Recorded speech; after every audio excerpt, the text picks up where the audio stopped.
विद्यार्थियों में अमन सर एक बार फिर से अपने नए वीडियो के साथ आप लोगों का अपने YouTube channel Patel coaching centre में आपका स्वागत करता हूं।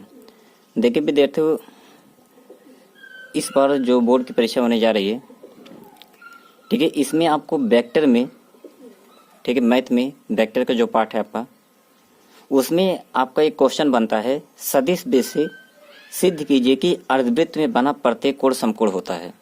ठीक है, एक क्वेश्चन आपके बोर्ड बेस बहुत ही इंपॉर्टेंट है, आप ये क्वेश्चन जरूर तैयार कर लीजिए। इसलिए इसका पूरा हम देखिए आपको हल करके पूरा आपको निकाल भी रहे हैं, जिससे आपको क्वेश्चन को हल करने में कोई दिक्कत आपको ना हो।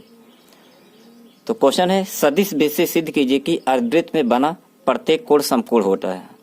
ठीक है, तो इसमें देखिए आपका रहेगा कि यानी माना ओ केंद्र वाले अर्धवृत्त का व्यास ए बी तथा पी परिधि पर कोई बिंदु है। ये मान लिया गया है कि माना ओ केंद्र वाले, ठीक है, अर्धवृत्त का व्यास क्या है, ए बी है तथा पी परिधि पर कोई बिंदु है। आपको सिद्ध क्या करना है, कोण ए पी बी, ठीक है, या बी ए पी आपका 90 अंश सिद्ध करना है। तो यहाँ पर माना गया कि माना चूंकि ओ ए ओ बी और ओ पी ये वृत्त की आपकी त्रिज्या ही बनेगी। ठीक है, तो हमने मान लिया है कि वेक्टर ओ ए बराबर वेक्टर ए तथा वेक्टर ओ पी बराबर हमने क्या मान लिया है, वेक्टर बी मान लिया है। यहाँ पर बस निरूपित करने के लिए कुल इस प्रकार से माना जा रहा है। ठीक है, बाकी इनका जब परिमाण देखा जाएगा तो दोनों आपके सेम ही आएंगे। तो बताइए, अगर ये आपका वेक्टर ओ ए बराबर वेक्टर ए माना गया और वेक्टर ओ पी बराबर वेक्टर पी माना गया, तो आप यहाँ से क्या कह सकते हैं कि इसकी डायरेक्शन देखिए इधर है, इसके डायरेक्शन इधर है। अगर वेक्टर ओ ए का मान वेक्टर ए है तो बताइए वेक्टर ओ बी का मान क्या होगा, माइनस वेक्टर ए होगा। क्या होगा, माइनस वेक्टर ए। तो अब यहाँ से देखिए, अगर आपको पी ए वेक्टर निकाल रहा हूँ, पी ए वेक्टर, तो अगर इसको पोजिशन वेक्टर में तोड़ेंगे तो इसे पी ए लिखा है, तो पहले P है बाद में A है, तो इसको जो पोजीशन वेक्टर में तोड़ेंगे जो बाद वाला होता है O के साथ उसे पहले लिखेंगे, तो ये लिखा जाएगा OA vector OA minus vector OP। मतलब इस प्रकार से कोई भी अगर चीज आपका दिया रहता है, जैसे PA लिखा है तो आप दोनों के साथ O लगाना है, P के साथ भी O और A के साथ भी O। ठीक है, तो OA बनेगा OP बनेगा और बाद वाला पहले लिखा जाएगा, पहले वाला बाद में लिखा है, बीच में क्या लगाएंगे, माइनस से। तो ये आपका इस प्रकार से इसको आप निरूपित कर सकते हैं। इसका मान वेक्टर है, इसका मान क्या है, वेक्टर भी है। इस प्रकार से आगे जब आप आएंगे, अब हम इसी प्रकार से निकाल लेंगे वेक्टर पी बी का मान। किसका मान, वेक्टर पी बी। तो वेक्टर पी बी क्या बनेगा आपका, तो वेक्टर ओ बी हो जाएगा माइनस वेक्टर क्या जाएगा, ओ पी।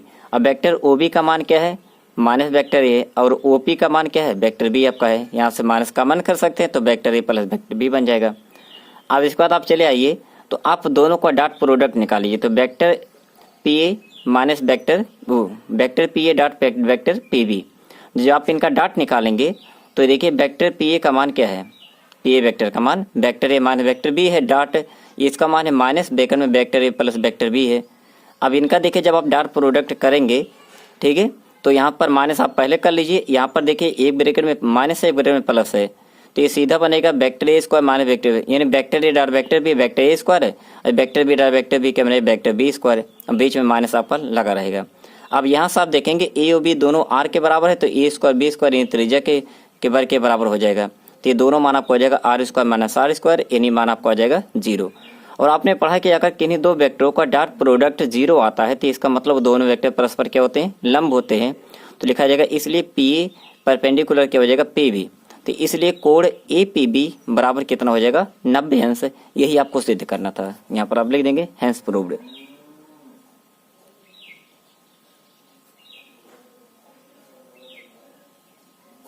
यही आपको सिद्ध करना था।